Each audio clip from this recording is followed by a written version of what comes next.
Hi guys, Donna here. I am going to do another deck review. Today's deck is one of my favorites. It is a deck that I actually, I frown upon this statement because recently when I did an event, somebody was like, well, I'm waiting to get my first deck as a gift. And, there's been talk that in order to be able to read cards and to do tarot, that you need to be gifted your deck.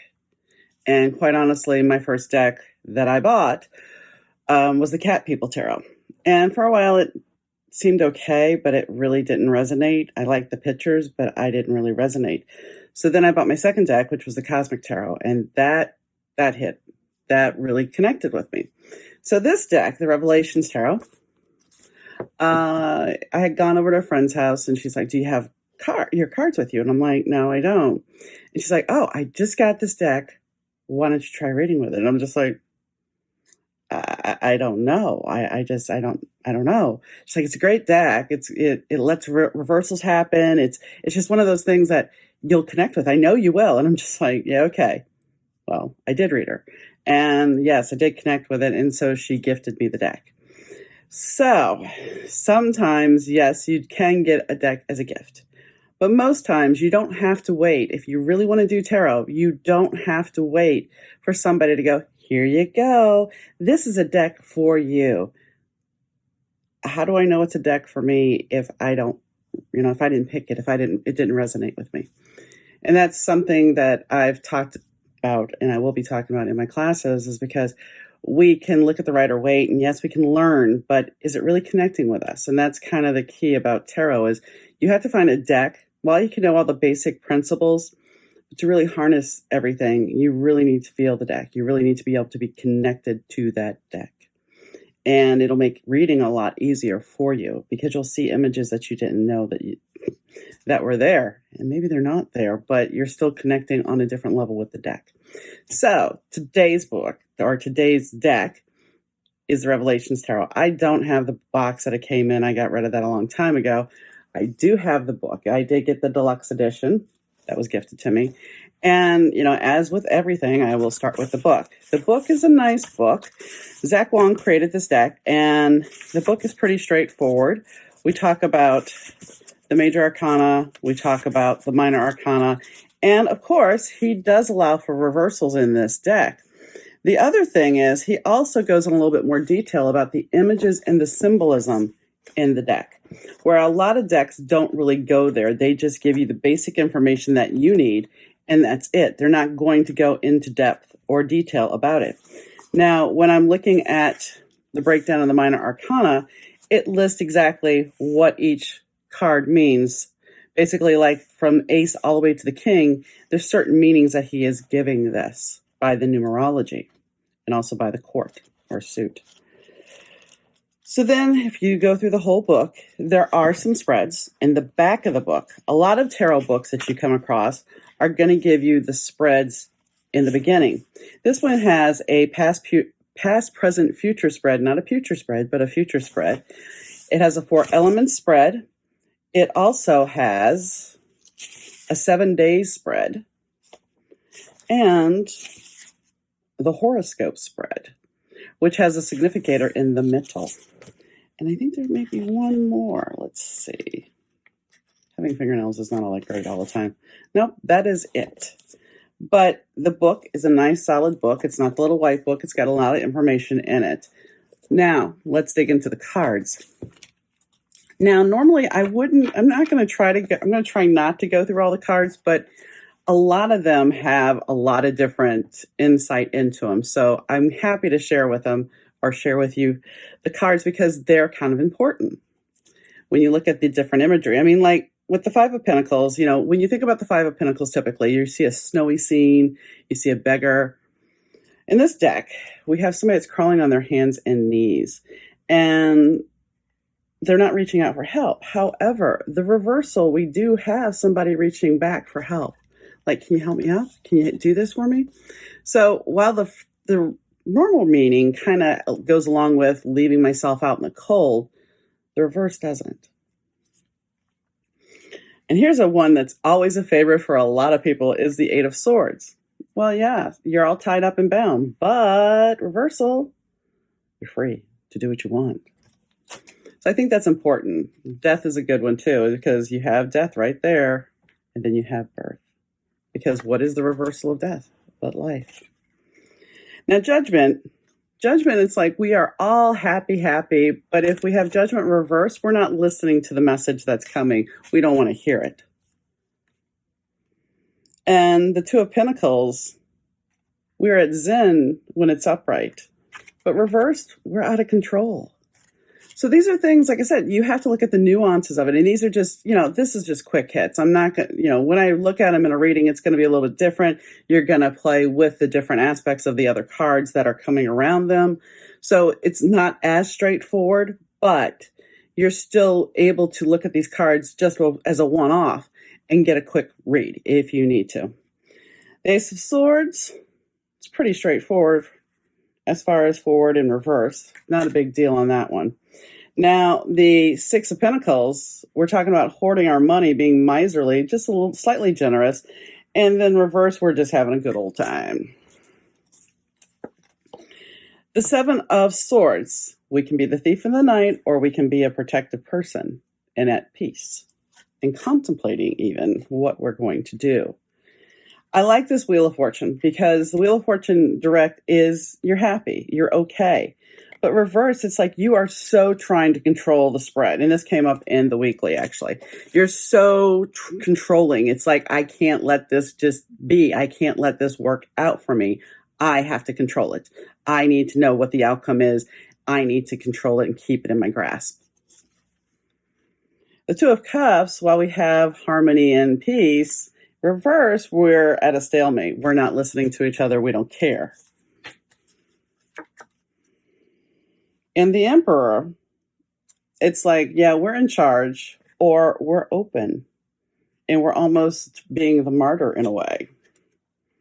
The Three of Cups, it's one of those cards, again, kind of like the Ace of Swords. Either way you read it, it's kind of got the same symbolism, except if you look at the reversal meaning, he's kind of got his cup behind him. So it's like he's not fully participating in being honest. The Star, you have all this love and happiness around you, or you don't see, you're feeling betrayed, you're feeling loss, maybe passion. Same thing, Queen of Cups, we're presenting ourselves for love, or we're feeling lost, we're feeling hopeless, we're feeling what we want, where's everything, where's the future lie? So, when you look at these things, the Ten of Wands is always about being overburdened, right? Well, this Ten of Wands has us more about being blocked. And reversing, we're digging that block, we're breaking that block. The Ten of Swords now? That was the Ten of Wands. The Ten of Swords, either way you go, it's the same. It's the same. Except the one thing is, when you look at the two differences, this is human coloring. This is kind of rotting. So that's the only difference, that maybe this Ten of Swords, we are so done that we feel like we're rotted. Yeah. And Six of Cups, we're kind of we're either ignoring the past or we are embracing our dream world. But I'm taking up too much time here. So let's just go. Let's just fly through it. Ten of Cups, either happy and harmonious or nope. We're either resting well or we're not. And the Eight of Cups usually is about getting away from those broken cups. But in the reverse, we're still trying to hang on. Justice. Now, justice is kind of interesting because you either have the power to break free and be balanced, or you're out of balance. I'm going to try to get some good ones here, folks. It's like the Four of Cups. You're either holding on to the cups and being okay and trying to balance everything, or you're about losing them. The Sun, you're either at peace or you're not.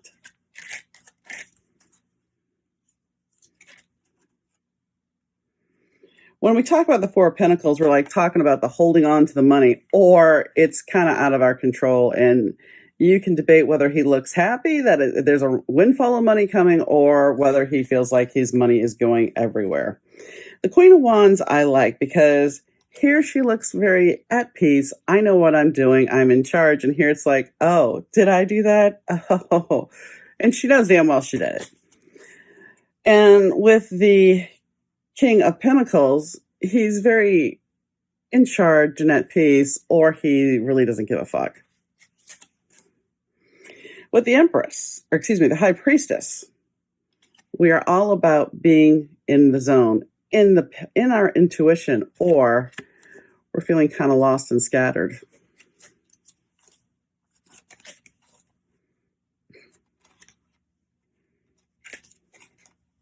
The Devil, because we always like the devil, don't we?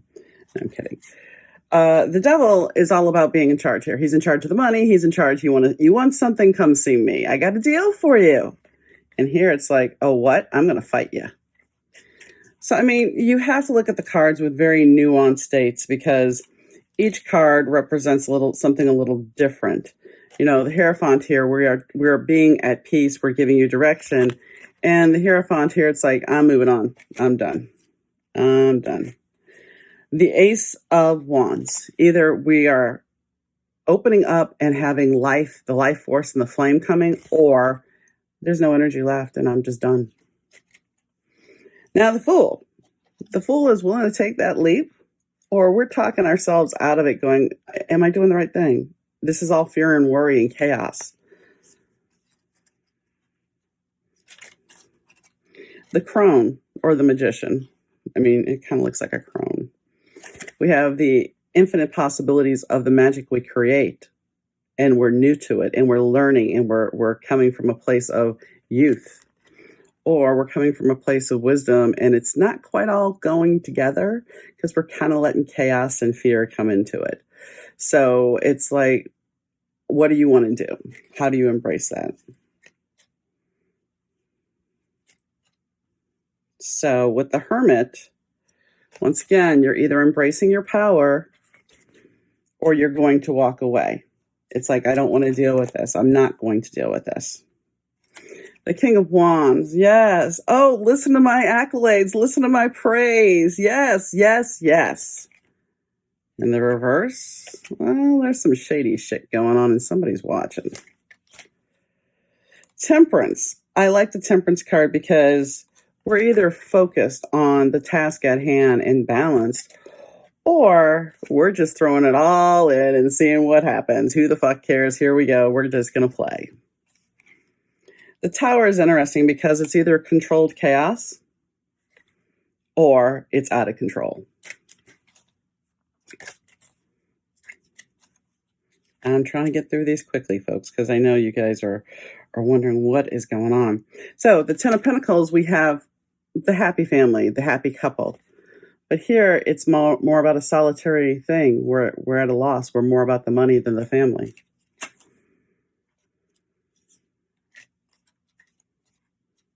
The Chariot. You're either charging forward and trusting in the universe, or you're like the Wheel of Fortune, you are riding like a bat out of hell. And you're just going to keep going and you don't care. The Five of Swords, we're either committing hara-kiri, or we're just, I don't know, my gosh, what am I going to do? I can't understand. The Six of Swords I like, in a way, because you're either moving away from this or you're trying to not drown and be overwhelmed. So what is your choice? When we're dealing with the Hangman, you have all this energy and intuition there. You have the potential to be open to see your choices clearly. Or you're not quite sure. You're just going to kind of sit there and swing and go, well, I have some ideas, but I don't know that I want action. The Page of Wands, you know, the wands are all about, did I do that? Because she's looking like, oh, really? But the reverse is like, I'll fight you. So, I mean, I think that for these cards overall, you have to really look at the nuances. The Queen of Swords, we have her ready to cut a bitch. And in the reverse, we have her face palming going, what in the hell's going on? And the Moon. you either see the intuition and you're able to grasp, or the reverse is you are stuck in all of the illusions.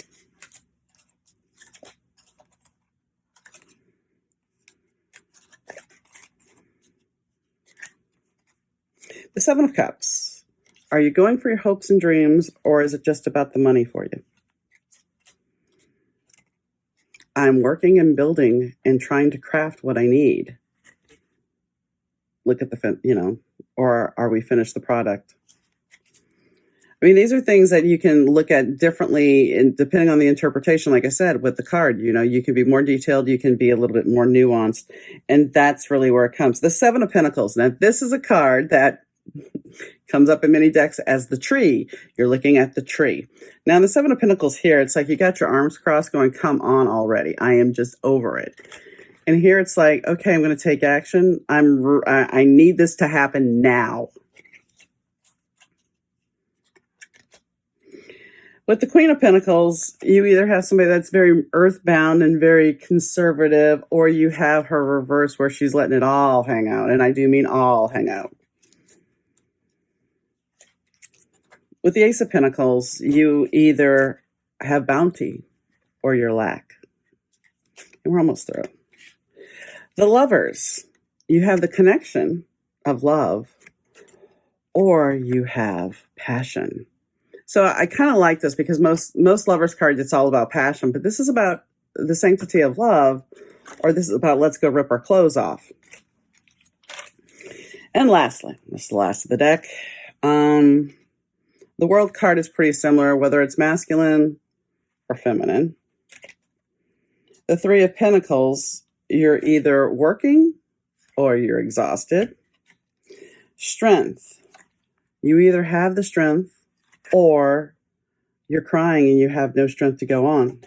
Same thing with the King of Pentacles. I either own myself or I am over it. And lastly, the Empress. So sparkle magic, rainbow bright, whatever you want to say, because that's kind of how she looks. Or is she the goth goddess?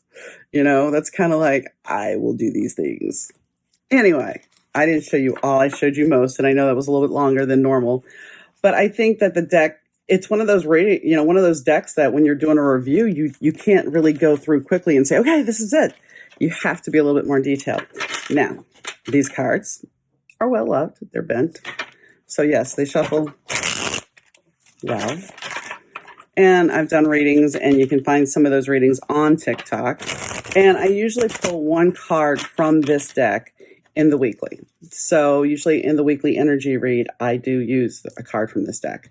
So what do I think about this deck? I think it's, like I said, one of my favorite decks. I don't necessarily read with it in public because I like it for me. But if a client would request it, yeah, I would read with it. Not a problem. And I think if you want to embrace reversals, this deck lends itself easily to it, where a lot of decks, like the Housewives Tarot, if you looked at that review, there's not even a reversal written in the book. Some people stay away from that. I think the Wild Unknown also, they wanted a straightforward deck. They didn't want you to have to try to interpret a reversal until you really bonded with the deck. And then really it's up for your interpretation. So would I say this deck is a great deck? Yes. And I think that if you really want to embrace things, then go for it. The stained glass art, I think, is beautiful. And there's a lot more nuances to the deck than I've gone over. Like I said, there's symbolism in there that he talks about in the actual book. So on that note, I hope you enjoyed the review. If you liked it, please leave a comment. And if you have questions, leave a comment and I'll be glad to respond. Anyway, I hope you have a great day, guys. Take care. Bye.